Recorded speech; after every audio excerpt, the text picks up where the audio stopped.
नमस्कार। आजको issue of the डेमा स्वागत छ। म नवराज चालिसे।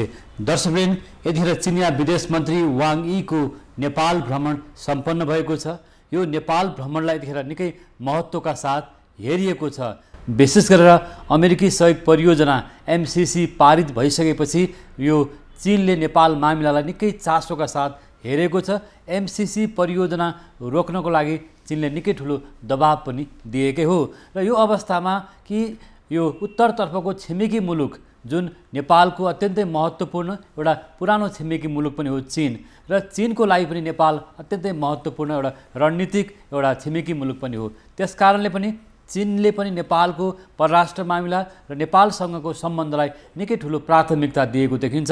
पछिल्लो दिनहरूमा नेपालको भूराजनीतिक अवस्था जटिल मोडमा उभिएको पनि देखिएको छ। अमेरिकी सहयोग परियोजना एमसीसी र चिनिया सहयोग परियोजना बीआरआई को एउटा चेपुवामा पो नेपाल पर्न सक्छ भन्ने पनि विभिन्न आकलनहरू भइरहेको छ। जे होस्, यी दुवै सहयोग परियोजनालाई हामीले एउटा सार्थक विकास परियोजनामा, आर्थिक विकासमा, समृद्धिमा लगाउनु पर्ने आवाजहरू पनि उठिरहेको छ। पछिल्लो केही वर्ष यता चिनिया सीमा नाकाहरू तातो पनि, केरुङ नाकामा विभिन्न खालको समस्याहरू आइरहेको र व्यापारिक समुदायले, व्यापारिक प्रतिनिधिमण्डलले पटक पटक यो गुनासो गर्दा पनि यो नाका भने सहज हुन सकिरहेको छैन। वाङ यीको यो नेपाल भ्रमणलाई नेपालको निजी क्षेत्रले कसरी लिएको छ, आज हामी यो सन्दर्भमा कुराकानी गर्न गइरहेका छौँ। हामीसँग नेपाल हिमालय सीमा पार वाणिज्य सङ्घका अध्यक्ष अशोक कुमार श्रेष्ठ हुनुहुन्छ। उहाँ लामो समयदेखि यो हिमालय सीमा पारको व्यापार वाणिज्यमा आबद्ध रहँदै आउनुभएको छ भने सिन्धुपाल्चोक उद्योग वाणिज्य सङ्घ लगायतका उत्तरी नाकाको व्यापारलाई नजिकबाट निहाल्दै पनि आउनुभएको छ। आज वाङ यीको नेपाल भ्रमण र नेपालको निजी क्षेत्रले गरेको आशा र अपेक्षाका बारेमा कुराकानी गर्नेछौँ। दर्शकवृन्द, अब हामी कुराकानीमा लागौँ। यहाँलाई स्वागत छ। धन्यवाद, नमस्कार। यहाँ नेपाल हिमालय सीमापार वाणिज्य सङ्घको अध्यक्ष हुनुहुन्छ। लामो समयदेखि हिमालय सीमापार व्यापार नजिकबाट निहाल्दै पनि आउनुभएको छ, होइन? र भर्खरै चिनिया विदेश मन्त्री वाङ यीको नेपाल भ्रमणलाई नेपालको निजी क्षेत्र अथवा यहाँहरू जस्तो हिमालय सीमापार वाणिज्य सङ्घले कसरी लिएको छ? यो एउटा ठुलो अवसर जस्तै हो, एउटा उत्साह। हामी उत्तरी छिमेकी देश उत्तरी चीनसँग व्यापार गरिरहने व्यापारीहरूको लागि चिनिया विदेश मन्त्री यहाँ आउँदै गर्दा हामी ठुलो आशावादी भएर बसेछौँ। किन भन्दै गर्दा त्यो उत्तरी नाका असहज स्थितिमा थियो। अब त्यो नाका, दुवै नाका, रसुवा नाका र तातोपानी नाका दुवै सहज हुने हामीले बुझेका छौँ र त्यो हामी आशावादी पनि छौँ। लामो समयदेखि चिनिया नाकाहरू बन्द भए, होइन? नेपालको आयात निर्यात प्रभावित भयो। आज पनि चीनसँगको नेपालको व्यापार घाटा ठुलो छ र नेपाली व्यवसायीहरू, उद्योगी व्यवसायहरू, व्यापारीहरूको कन्टेनर यो नाकामा थन्किएको वर्षौँ भयो, सुचारू भइरहेको छैन। यहाँले दबाब पनि दिनुभयो तर सुचारू त हुन सकेन। कारण के रहेछ? चीन हामीसँग असन्तुष्ट भएको हो या हाम्रो एउटा कूटनीतिक पक्ष कमजोर रह्यो? त्यसरी नाकै बन्द भएको त होइन। 2072 सालपछि भूकम्प पछाडि चाहिँ 4 वर्ष चाहिँ उहाँहरूको पूर्वाधार बनाउनको लागि चाहिँ बन्द भएको हो। त्यस पछाडि फेरि खोलेको थियो र रसुवा नाका चाहिँ बन्द भएको छैन। अहिले दुवै नाका चलेको छ, तर जुन रूपले चल्नुपर्ने हो त्यो रूपले चल्न सकेको स्थिति छैन। यसको मतलब चाहिँ के हो भने दिनमा जसरी गाडी 20वटा 15वटा कति आउनु पर्ने सक्दो 30वटा छोडिदिनु पर्ने ठाउँमा उहाँहरूले अलिकति त्यसलाई कम छोडेको अवस्था मात्रै हो। नाका चाहिँ बन्दै भएको त छैन। अहिले नाका सुचारू हुन नसक्नुको कारण के हो? यो के रहेछ? यहाँलाई के लाग्छ? अब सुचारू हुनु नसक्नुको कारण चाहिँ अब यो हाम्रोतिर होइन कि यो हाम्रो पक्षतिर होइन, यो उतैतिरै हो, चीन पक्षतिर नै हो। उहाँहरूले चाह्यो भने केही पनि छैन ठुलो कुरा। कि हामीले हाम्रो पक्षबाट गर्नु भने इमान्दारिता, हामीले सुरक्षा लगायतका विषयमा ध्यान दिन सकेनौँ कि? अब त्यसरी पनि अब के हो भन्ने कुरा त अब वास्तविक भन्दाखेरि चाहिँ अब चिनिया पक्षले चाहिँ कोभिडकै कारण भन्छन्। तर कोभिड त बहाना मात्र भन्छन् फेरि, होइन? होइन, अब त्यो अब उहाँहरू चाहिँ पुरा यो कोभिडमा चाहिँ संवेदनशील नै छ, हामी जस्तो होइन। तर यो नाका खुलाउन नसक्दाखेरि आज भनौँ चिनबाट आउने मालवस्तुहरू महँगो भएको छ, मुद्रास्फीतिको दर, मूल्य वृद्धि पनि बढिरहेको छ। नेपाली व्यापारीहरूले पनि र उपभोक्ताहरूले पनि एउटा मर्का भइरहेको छ नि त। यो त ठुलो मर्का परिरहेको छ। अब नाका अब नखुलेको भन्दा खुलेको, खुलेको भन्दा के खुलेको भने जस्तो स्थिति छ, जसको कारण त्यो समय र लागत पनि बढी लागिरहेछ। आज यही चाइना टु काठमाडौँ हो भने ग्वान्जौ अथवा यु अथवा हरेक त्यहाँको छेन्दु जुनै सहरबाट काठमाडौँ आउँदाखेरि मोटामोटी 20 दिन 25 दिनमा काठमाडौँ आइपुग्छ। यो त्यस्तो ठाउँ सजिलो नाका हो कि यो रसुवा र तातोपानी त्यति अब सानो मझौला र सानो व्यापारीहरूलाई व्यापार गर्न सजिलो, धेरै लगानी पनि नपर्ने, धेरै समय पनि नलाग्ने। त्यसकारण पनि त्यो नाका असहज हुँदाखेरि त्यसको असर चाहिँ सबैतिर परेको छ। व्यापारीलाई नि परेको छ, राज्यलाई नि परेको छ, किनकि अर्थतन्त्रमा राजस्व जस्तो किसिमले उठ्नुपर्ने त्यो उठ्नु सकेको छैन। त्यसले नाका सहज हुनुपर्छ भन्ने हाम्रो हिमालय सीमापार वाणिज्य सङ्घको आग्रह हो। जस्तो हिमालय सीमापार वाणिज्य सङ्घकै अनुसार पनि जसरी नेपालबाट निर्यातजन्य वस्तुहरू जानुपर्ने हो, चीनतर्फ जान सकिरहेको छैन। जस्तो कृषिजन्य वस्तु, हस्तकला, जडीबुटी लगायतका सामग्री चीनतर्फ जान सक्थ्यो नि त, तर गइरहेको छैन। आज पनि हामीले तथ्याङ्कलाई केलाउँदाखेरि नेपाल र चीन बीचको व्यापार घाटा धेरै फराकिलो छ हैन। हामी धेरै आयात गर्छौँ, निर्यातको अंश एकदम सानो छ। यसो किन हुन्छ? अब यो कुरा फेरि लगेर जोड्दै गर्दा त्यही कोभिडकै कारण आउँछ। नाकामै जोडिन्छ। अब कोभिडकै कारणदेखि मान्छे आवत जावत पनि बन्द भयो। हाम्रो दुवै नाकाबाट रसुवा र तातोपानीबाट निर्यात नै बन्द भयो, जिरो नै छ। यसको हामीले निर्यात गर्न सक्यो भने कमसेकम व्यापार घाटा कम हुन्थ्यो, यसले राजस्वमा टेवा पुग्थ्यो, यसले हरेक क्षेत्रलाई समेट्थ्यो र व्यापारीहरूलाई पनि, निर्यात गर्ने व्यापारीहरू पनि खुसी हुन्थे। नेपाल र चीन बीचको निर्यातमा के समस्याहरू छन्? जस्तो व्यापारिक नाकाहरूमा समस्या हैन, अथवा सुरक्षा, अझ प्राविधिक विषयहरू पनि छन् अरू केही? यो धेरै कुराहरू छन्। जस्तै अब सुरक्षामा पनि उहाँहरूले भन्ला समस्या त्यो आफ्नो ठाउँ छ। अब कोभिडकै कारण समस्या, अब हाम्रो ल्याबहरू नभएको कारण बोर्डरमा ल्याब टेस्ट गरेर पठाउन नसक्दाखेरि यस्तो छ भनेर चाहिँ हाम्रो सामान ठिक छ कि छैन, ल्याब नभएको कारणले नि समस्या आइरहेको छ। विविध कारणहरू छन्। जस्तो क्वारेन्टाइन चेकपोस्टहरूलाई प्रभावकारी बनाउने हो भने त नेपालबाट कृषिजन्य वस्तुहरू भनौँ न, तरकारीजन्य वस्तु, फलफुल, अन्य कृषि सामग्री जान सक्थ्यो नि त। धेरै ठुलो सम्भावना छ। अब त्यसको लागि नेपाल सरकारले जसरी अब अहिले हेलेज घाँस भन्नेको एउटा सम्झौता भएको छ, घाँस निर्यात गर्न सक्ने भनेर आएको छ भनेर अहिले एउटा सम्झौता भएको छ। त्यसले गर्दाखेरि मलाई लाग्छ अब निर्यात सुरु हुन्छ। त्यो सँगसँगै अरूहरू पनि, जडीबुटी, हस्तकला, अरूहरू सामान पनि बिस्तारै निर्यात हुन्छ जस्तो लाग्छ मलाई। चीनले नेपालसँग कस्तो खालको व्यापार गर्न चाहिरहेको छ कि आज चीन विश्वको एउटा आर्थिक रूपमा सम्पन्न मुलुक हो, जो होइन, जसको हामी एकदम भनौँ सँगै रहेको एउटा छिमेकी मुलुक हो, एउटा महत्त्वपूर्ण छिमेकी मुलुक, तर हामीले चीनबाट त लाभान्वित हुन सकेनौँ नि त। त्यो चाहिँ अवश्य नै हो, किनकि हामीले बुझाउन नसकेको हो कि बुझ्न नसकेको हो भन्ने कुरा चाहिँ अलिकति स्पष्ट भएन यसमा। त्यसो यहाँ लामो समयदेखि हिमालय सीमापार व्यापारमा हुनुहुन्छ, चीन हामीसँग किन असन्तुष्ट भइरहेको छ, अथवा हाम्रो व्यापारिक एउटा कारोबार किन बढ्न सकिरहेको छैन त चीनसँग? समस्या के हो?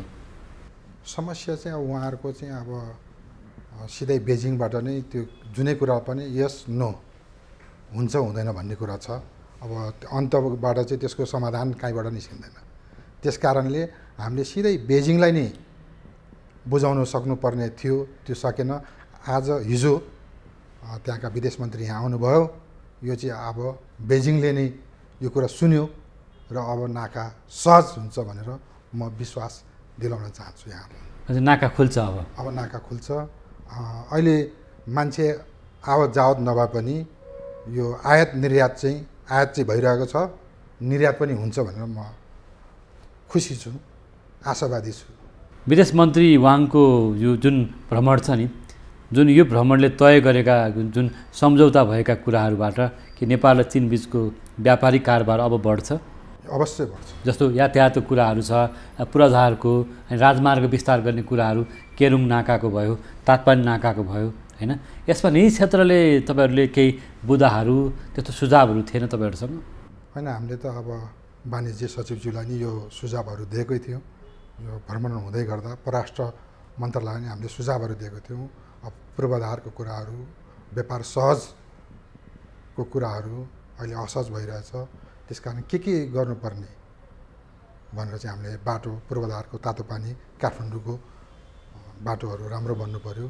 त्यसलाई चिनिया सरकारलाई एउटा अनुदानको रूपमा नयाँ मार्ग बनाउने पो हो कि तातो पानी काठमाडौँ त्यतातिर नि ध्यान जाओस्, दिलाउन सक्यो भने चाहिँ हुनसक्छ भनेर हामीले त्यो सुझावहरू दिएका थियौँ र अरू यावत कुराहरू सुझाव दिएको थियौँ।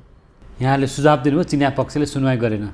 होइन, त्यो चाहिँ हामीले अब वाणिज्य मन्त्रालय सचिवज्यूलाई परराष्ट्र मन्त्रालयमा दिएको थियौँ त्यो हामीले सुझाव पत्रहरू। त्यसको पनि अब रसुवा तातो पानी नाका सहज हुनुपर्नेदेखि पूर्वाधारको यावत कुराहरूको सुझाव, निर्यातको पनि हुनु पर्यो भनेर दिएका थियौँ। त्यो सुनवाई भएको छ। नेपाल र चीन बिचको व्यापारको अवस्था चाहिँ कस्तो छ अहिले? अहिले त धेरै नै कम छ। जुन रूपमा हुनु पर्थ्यो त्यो हुन सकेको छ। जस्तो विगतमा राम्रो हुँदा चाहिँ के वस्तुहरू आउँथे, हामी कहाँ कुन सामानहरू जान्थ्यो, के थियो? विगतमा त अब त्यही रेडिमेडहरू, इलेक्ट्रोनिक्स, होइन, फलफुलहरू, स्याउहरू, लसुनहरू, अब त्यहाँ अब हाइड्रोको सामानहरू, अहिले मलहरू आइरहेको छ। त्यस्तो हरेक कुराहरू आइरहेको छ। औद्योगिक सामग्री, कच्चा पदार्थहरू भयो, पदार्थहरू यावत चिज आइरहेछ। र हामीबाट चाहिँ पहिला त अब तपाईँको त्यो हस्तकला सामानहरू, चाउचाउहरू, मैदा, आटा, अब यो मुढाहरू, हरेक कुराहरू जान्थ्यो। तामाका भाँडाहरू, कुच्चोहरू। अहिले किन रोकियो त? त्यही कारण कोभिड नै। जस्तो यहाँले पहल गर्न सक्नु भएन नि त? हामीले पहल गर्ने भन्ने कुरा होइन कि यो पहल चाहिँ हामीले चाहिँ एउटा पुलको रूपमा गएर राज्यसँग, वाणिज्य मन्त्रालयलाई हामीले यस्तो यस्तो छ, यो गरिदिनु पऱ्यो भनेर एउटा कुरा राख्ने हो। त्यहाँबाट परराष्ट्र मन्त्री हुँदै जाने हो। हामीले परराष्ट्र मन्त्रीज्यूलाई नि दुईचोटि उहाँकै घरमा गएर करिब 6 महिना अगाडि होला गएर चाहिँ नाका सहज हुनु पऱ्यो, आयात निर्यात हुनु पऱ्यो भनेर चाहिँ राखेको थियो। उहाँले नि पहल गर्नुभएको छ, मन्त्रीज्यूले पनि। जस्तो तातपानी नाका, केरुङ नाका, भन्सार नाकाहरूलाई पनि व्यवस्थित गर्न सकेन, आधुनिकीकरण गर्न सकेन भन्ने गुनासो पनि छ। यो चाहिँ पक्कै पनि हो, किनकि अब वर्षा सुरु हुन थालिसक्यो। अब पहिरो आउने, बाढी जाने, त्यसलाई व्यवस्थित गर्नलाई चाहिँ अब सरकारको ध्यान चाहिँ जानुपर्ने हो। हामीले यस विषयलाई लिएर यो भौतिक पूर्वाधार यातायात मन्त्रालय सचिवज्यूलाई पनि हामीले यस कुरा राखेका थियौँ पूर्वाधारको विषय लिएर। अब त्यो पनि अब सरकारको ध्यान जान्छ होला, जाओस् भन्न चाहन्छु। जस्तो दक्षिणतर्फ पनि हामी पटक पटक कुरा गर्छौँ कि लुकीछिपी मालवस्तुहरूको ओसार प्रसार हुन्छ, अवैध रूपमा तस्करीहरू हुन्छ भन्ने गरिन्छ नि त। भारततर्फ खुला सिमाना छ र उत्तरतर्फको नाकाहरूमा पनि लुकीछिपी माल सामानहरू ओसार प्रसार हुने, तस्करीका मालवस्तुहरू आउने जाने क्रम छ भन्ने सुनिन्छ। र यो भनौँ नेपाल ट्रान्जिट पोइन्ट छ त्यस्ता तस्करीको मालवस्तुहरूको भन्ने गरिन्छ। यो चाहिँ कुरा के हो? अब यो अब नाका भएको ठाउँमा हुनसक्छ। अब हामीलाई यस कुरामा अब यही नै हो भने हामीले भन्नु नि सक्दैन। अनि सिमाना भएको ठाउँमा अब त्यो हुनसक्ला। अहिले त मेरो विचारमा चीनसँग चाहिँ त्यो नहोला, किनकि त्यो मान्छे आवत जावत नै दिएको छैन। तर सुरक्षा निकायहरू अवैध नाकाहरू छन् भनिन्छ नि त। त्यो हुनसक्ला, त्यो यावतमा जस्तो अवैध नाकाहरूबाट कारोबार गर्दाखेरि राज्यलाई पनि घाटा भयो। र अरू कुरा के भने चिनिया पक्ष पनि त्यो यो नेपालसँगको व्यापारसँग असन्तुष्ट रहन सक्ने भयो नि त।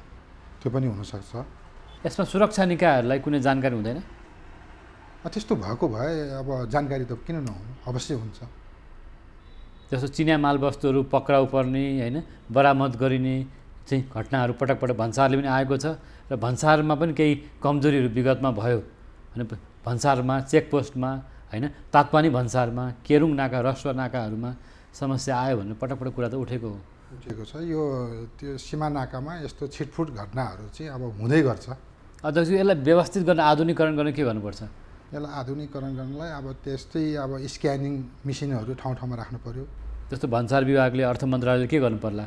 अर्थ मन्त्रालयले अहिले चाइना सरकारले चाहिँ अब त्यस्तो त्यो गाडी स्क्यानिङ गर्ने त्यस्तो मेसिनहरू राखेको छ, जसले चोरीको मालवस्तुहरू आउने भन्ने गरिन्छ। त्यसमा अब क्यामेराहरूको ठाउँ ठाउँमा अब अलिकति सिसी क्यामेराको व्यवस्थित गर्नु पर्यो र सुरक्षा कर्मीहरू ठाउँ ठाउँमा राख्न सक्यो भने त्यस्तो नहोला। चीनसँगको व्यापारलाई एउटा सहज र एउटा आधुनिक व्यवस्थित बनाउन सकिएन नि त। त्यो त अब अहिले चाहिँ अब बिस्तारै त्यो विकसित हुँदै जाने हो, सकिन्छ, ठुलो कुरा छैन।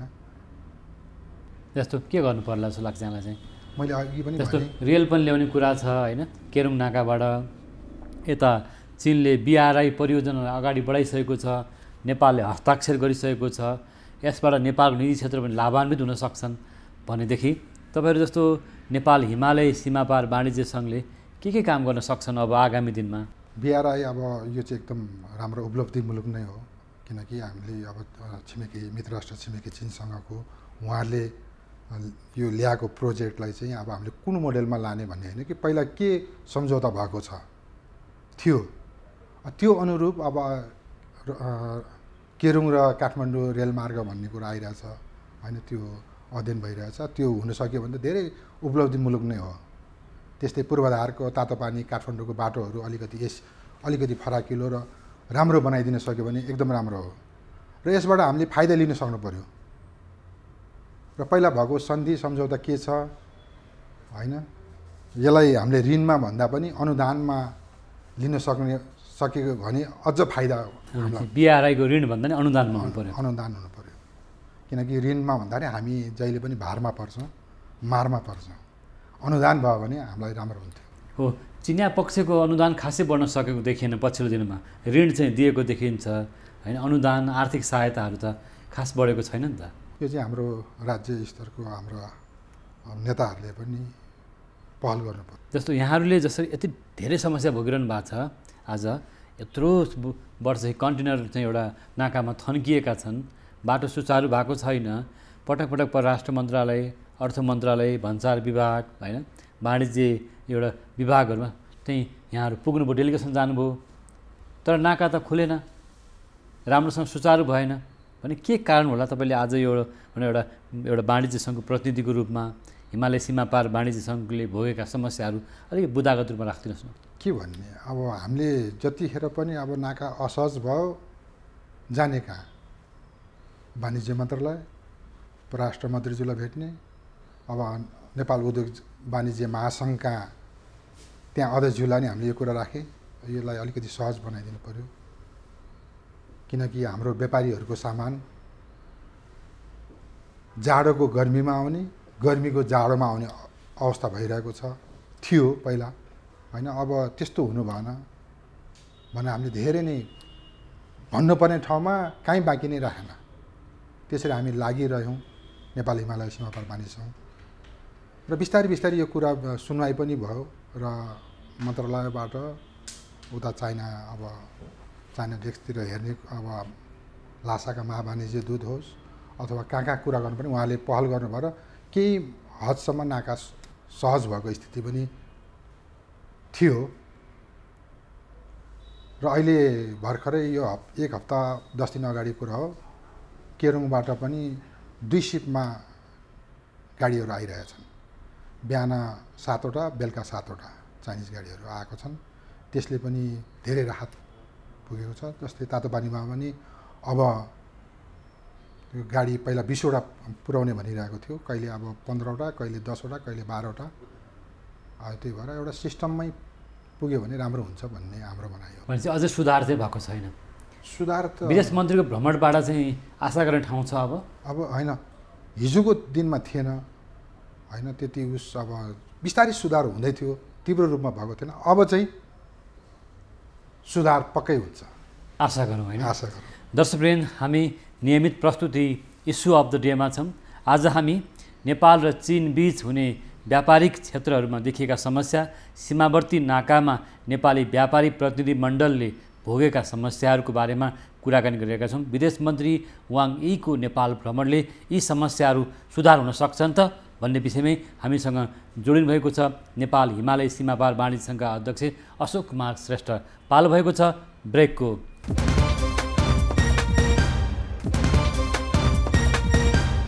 ब्रेकपछि यहाँलाई फेरि पनि स्वागत छ। आजको छलफलमा हामीसँग हुनुहुन्छ नेपाल हिमालय सीमापार वाणिज्य सङ्घका अध्यक्ष अशोक कुमार श्रेष्ठ। फेरि पनि यहाँलाई स्वागत छ। नमस्ते। यहाँले धेरै कुरा राखिसक्नुभयो। अझ यो साना मझौला सबै खालको व्यापारी वर्गले भोगेका समस्या होइन, त्यहाँको विभिन्न खालको समस्याले गर्दा आज बजारमा आएका अन्य समस्याहरू हैन मुद्रास्फीति मूल्य बढ्ने क्रम यो पक्षलाई के जोड्नुहोस् न। हजुरको अब त्यहाँ भन्नै पर्दाखेरि त्यो नाका असहज हुँदाखेरि हिजोको दिनमा त्यहाँ बस्ने त्यो पर्यटनलाई नि त्यसले क्षति पुर्याएको छ, यो कन्टेनर व्यवसायीहरूलाई नि क्षति पुर्याएको छ, त्यसले ठुलो असर पारेको छ। अब त्यहाँको सिन्धुपाल्चोक भनौँ अथवा रसुवाको जहाँको स्थानीयहरू पलायन नै भएको थियो र अहिले पनि पलायन भएको छ, किनकि अब रोजगार छैन, बेरोजगार भएपछि के गर्ने, त्यो भयावह स्थिति छ। त्यसकारण पनि त्यो नाका राम्रो हुनु पर्यो, सहज हुनु पर्यो। त्यो भयो भने त्यहाँका स्थानीय मात्रै नभएर यो 77 जिल्लाका व्यापारीहरू उत्तरी नाकाबाट व्यापार गर्ने व्यापारीहरूलाई एउटा किनभने राम्रो अवसर मिल्छ। कतिको सङ्ख्यामा विस्थापित भए व्यापारीहरू? धेरै। यसको त अब गन्ती उदाहरणलाई कस्ता मजौला कस्ता खालको प्रकृतिका व्यापारीहरू? अब त्यहीँतिर होटेल राखेर बस्ने सानो व्यापारीहरू अब होटेल चलाएर खान्थे, राम्रो पैसा कमाउँथे महिनाको। अब त्यहाँ आफ्नै अब त्यहाँ गाडीहरू लिएर चलाउनेहरू भयो। अब त्यस्ताहरू कयौँ अब कोही अब सानो व्यापार गरेर व्यापारीहरू ल्याउने व्यापारीहरू, थोरै लगानी गर्ने व्यापारीहरू सबै पलायन भएर कोही अब विदेशतिर, कोही अमेरिका, पैसा हुनेहरू नहुनेहरू अब यो साउदी, अब यो गल्फ कन्ट्रीतिर लागिरहेछ। यो समस्या राज्यलाई थाहा छ? राज्यलाई थाहा छ, तर राज्यलाई थाहा भएर पनि 72 को भूकम्पपछि बन्द भएको तातपानी नाका राम्रोसँग सुचारू हुनु यति ढिलो किन भयो? 4 वर्ष चाहिँ बन्दै भयो। उहाँहरूको पूर्वाधार त्यो बनाउनु पर्ने भनेर र आफ्नो अब यावत कुराहरू होला उहाँहरूको देशको, त्यसलाई अब नेपाल सरकारले नि बेलामा बारम्बार पहल गरेको थियो र त्यो पहल गर्दा पनि उताबाट सुनवाई भएन। विगतमा जस्तो हामी कहाँ कम्युनिस्ट पार्टीको नेतृत्व गरेको सरकार नै थियो हैन, केपी शर्मा ओली हैन, प्रचण्ड लगायत वामपन्थी धारका नेताहरूको एउटा चीनसँग राम्रो सम्पर्क पनि थियो। त्यो बेलामा किन सुचारू हुन सकेन? अब त्यो उहाँहरूले त्यतिखेर पहल गरेकै हो, नगरेको होइन त्यो पनि।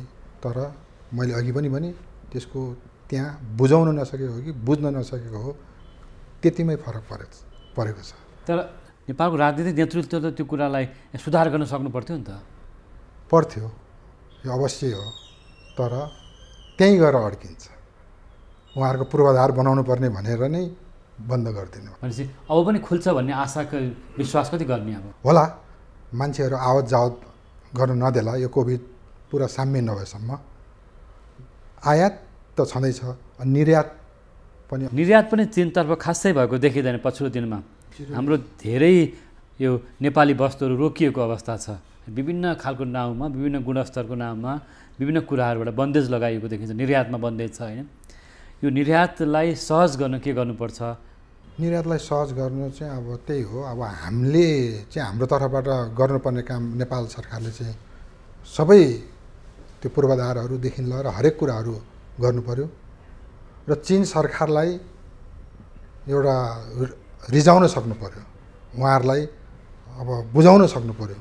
हामी अहिले हाम्रो स्थिति असहज छ, व्यापार घाटा बढिरहेको छ।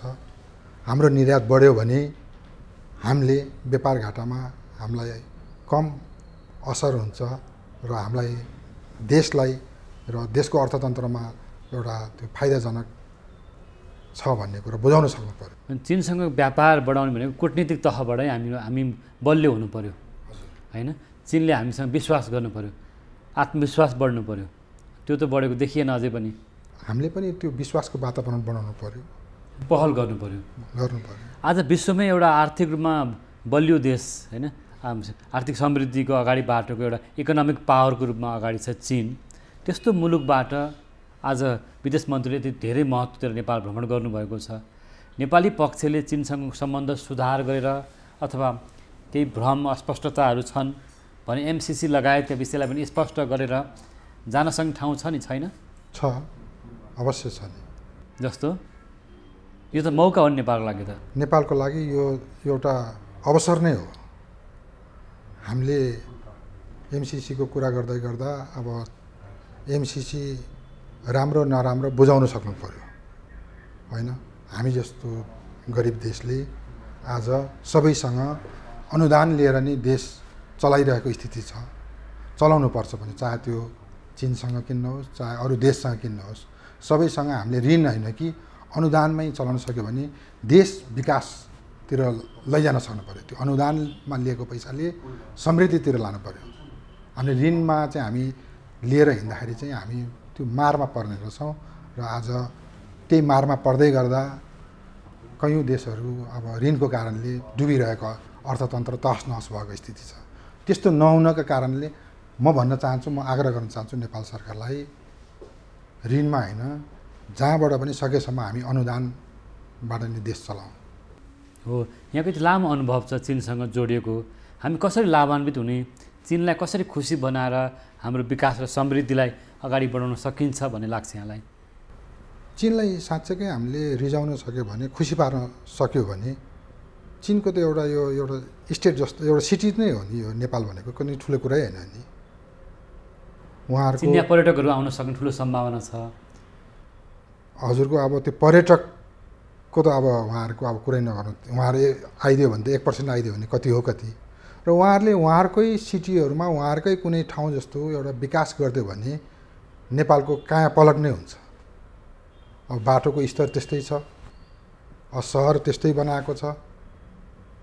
उहाँहरूको त्यो अब तपाईँ त्यो चाहे त्यो ल्हासाई भन्नुहोस्, तपाईँ त्यो अब छेन्दु भन्नुहोस्, अब ग्वान्जो, अब साङ्घाई बेजिङको त के कुरा गर्नुहुन्छ, यस्तो बनाएको छ। अब त्यसले गर्दाखेरि हामीलाई उहाँहरूलाई खुसी पार्न सक्यो भने उहाँहरूले नेपाललाई साँच्चै नै स्वर्गै बनाइदिन्छ। तर हामीले खुसी पार्न पहल गर्नु पऱ्यो, खुसी पार्न जान्नु पऱ्यो। त्यो राजनीतिक रूपमा त्यो देखिएको छैन। आज केही अस्पष्टताहरू छन्। त्यो हिजोको दिनमा थियो होला र आजको दिनदेखि हामीले त्यसरी खुसी पार्न जान्यौँ भने चाहिँ साँच्चै नै नेपाल स्वर्ग नै भन्छ मेरो विचारमा। तर तपाईँहरूसँग समस्याहरू पनि छन्, यति धेरै समस्याहरू पनि सुधार भएको छैन होइन? विदेश मन्त्री आउँदै गर्दा यी विषयवस्तुहरू नेपाल सरकार मार्फत राख्नुभएको थिएन? होइन, राखेको थियौँ हामीले, यसलाई सुझावहरू पठाएको थियो परराष्ट्र मन्त्रीज्यूलाई, मन्त्रालयमा, वाणिज्य मन्त्रालयमा पनि पठाएको थियौँ र हामीले चीन सरकारलाई साँच्चै के कुरामा हो भनेर हामीले सबै लेखेर बुदागत रूपमा लेखेर पठाएका थियौँ। त्यो आफ्नो ठाउँमा छ र हामीले साँच्चै नै कूटनीतिक पहल चाहिँ राम्रोसँग गर्न सक्यो भने, चीन सरकारलाई रिजाउन सक्यो भने, अझै पनि म फेरि दोहोऱ्याएर भन्छु कि हाम्रो देशलाई समृद्धितिर लानु कुनै गाह्रो छैन। चीन खुसी भयो भने नेपाल समृद्ध हुन्छ। के कारण होला, आफ्नै कारणहरू होला। त्यो हामीलाई आन्तरिक कुराहरू त हामीलाई त्यो पनि थाहा हुँदैन नि। यस्तो यति लामो समयदेखि हामी चीनसँग जोडिएका छौँ। तपाईँ चीनबाट समृद्धि एउटा सपना देख्नुहुन्छ होइन? तर अब आज पनि त्यो वाणिज्य व्यापार बढ्न सकिरहेको छैन। त्यो पनि व्यापार घाटाको मात्रा ठुलो रूपमा बढेको छ। चीनसँगको व्यापार घाटा बढेको छ नि त होइन? र चीनबाट जुन आयात भइरहेको छ, निर्यात भइरहेको छैन। यी धेरै कुराहरूलाई अब विदेश मन्त्रीको यो भ्रमणको बेलामा अब हामीले कुन कुरालाई नेपाल सरकार तत्काल गर्न सक्यो भने हाम्रो आर्थिक समृद्धि, व्यापारलाई सहजीकरण हुन सक्छ भन्ने लाग्छ यहाँलाई? त्यही हो, अब व्यापार घाटाको बढिरहेको छ, त्यसलाई समाधान गर्नलाई, त्यो समस्यालाई समाधान गर्नलाई हाम्रो निर्यात बढाउनु पऱ्यो। अब कोभिड सामने बढाउनलाई बाटै छैन। बाटो अहिले छ, यसलाई अझै पूर्वाधार बनाउनु पऱ्यो। जस्तो तातो पानी र रसुवा नाकालाई जुन अहिले बाटो छ, अहिले त केही छैन, चलिरहेको छ। तर यसलाई व्यवस्थित यसलाई अलिक बनाउन सक्यो भने अझ राम्रो हुन्छ पछिको लागि, भविष्यको लागि। यस्तो बाटो फास्ट ट्र्याक बाटो बनाउन सकिन्छ। अहिले सुरुङ मार्गहरू बनाउन सकिन्छ नयाँ। त्यस्तो कुराहरूमा उहाँहरूलाई हामीले अलिकति आग्रह गर्न सक्यो भने चीन सरकारलाई बनाइदिनु नै सक्छ। हाम्रो कमजोरी कहाँ रहिरहेको छ? जस्तो हाम्रो निजी क्षेत्र पनि हाम्रो भारतसँग ठुलो व्यापार छ होइन? अन्य मुलुकहरूसँग छ। चीनसँग खासै व्यापार बढ्न सकेको नि देखिँदैन। जस्तो नेपाल उद्योग वाणिज्य महासङ्घ अथवा Nepal chamber of commerce, Nepal उद्योग परिसङ्घ, र खासै व्यापार पनि बढेको देखिँदैन। अब छैन भन्दै गर्दाखेरि अब बढेको बिस्तारै बढ्दै गएको छ। जुन रूपमा बढ्नुपर्ने थियो अब त्यो रूपभन्दा बढी बढेको जस्तो देखिन्छ मलाई चाहिँ व्यापार चीनसँगको। अब चीनसँगबाट हामीले कुन कुरामा फाइदा लिन सक्छौँ? जस्तो जुन कुरा तत्काल गर्न सकिन्छ। चीनसँग त अब हामीले त्यो निर्यातै अघि पनि भने, मैले फेरि दोहोऱ्याउँदै भनेको छु, निर्यातमा जस्तो नेपालबाट जान सक्ने भनेको जडीबुटी भयो, कृषिजन्य सामग्री जस्तो।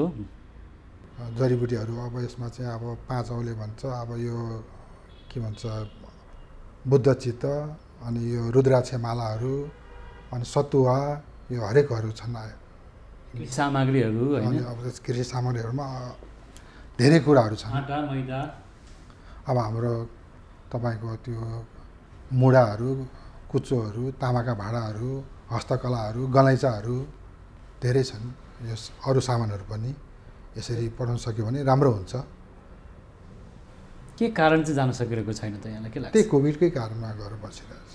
कोभिड त एउटा समयको समस्या हो, तर हामी कोभिडबाट त हामी अगाडि बढीसँग अब विश्व अर्थतन्त्र चलायमान बनिसकेको छ।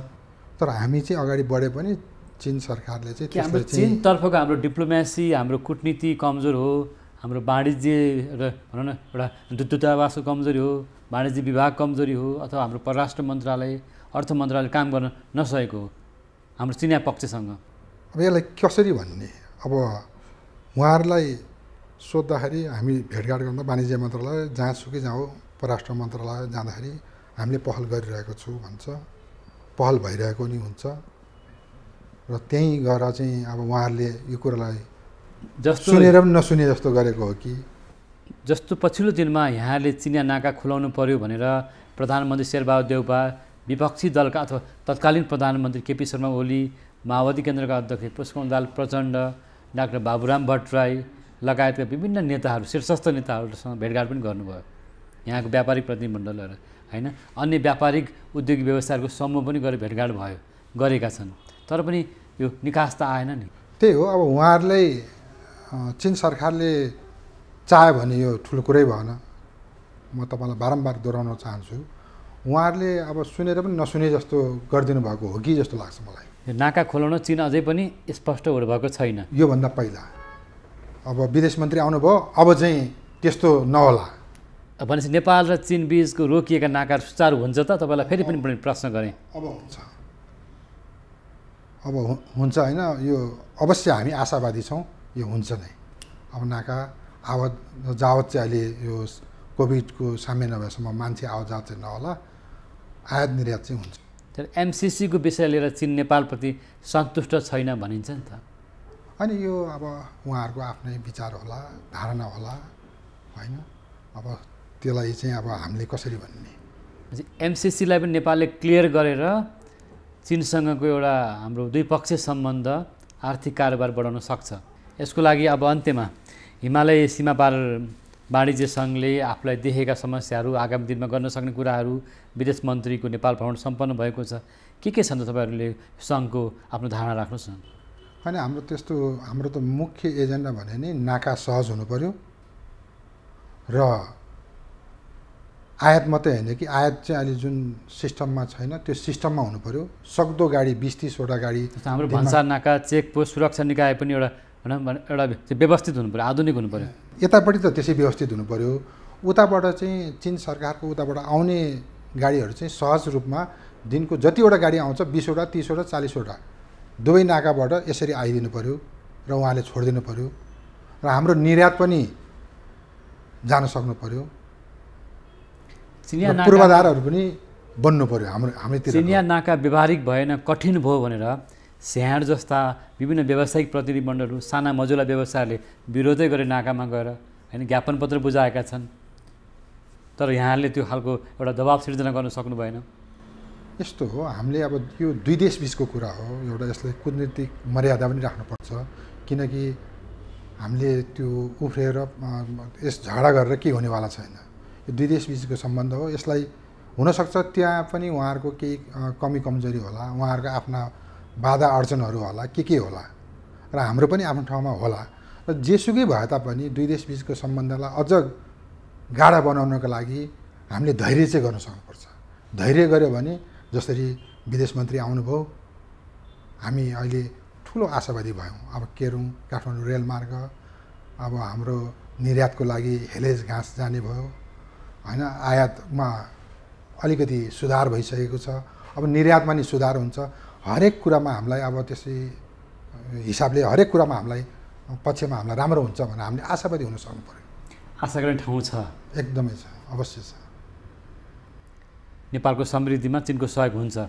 यो हुनुपर्छ। तर पछिल्लो दिनमा चिनिया लगानीहरू विस्तार भएको देखिँदैन। त्यो हिजोको दिनमा थिएन, अब चाहिँ हुन्छ, आशा गरौँ होइन। आशा गरौँ।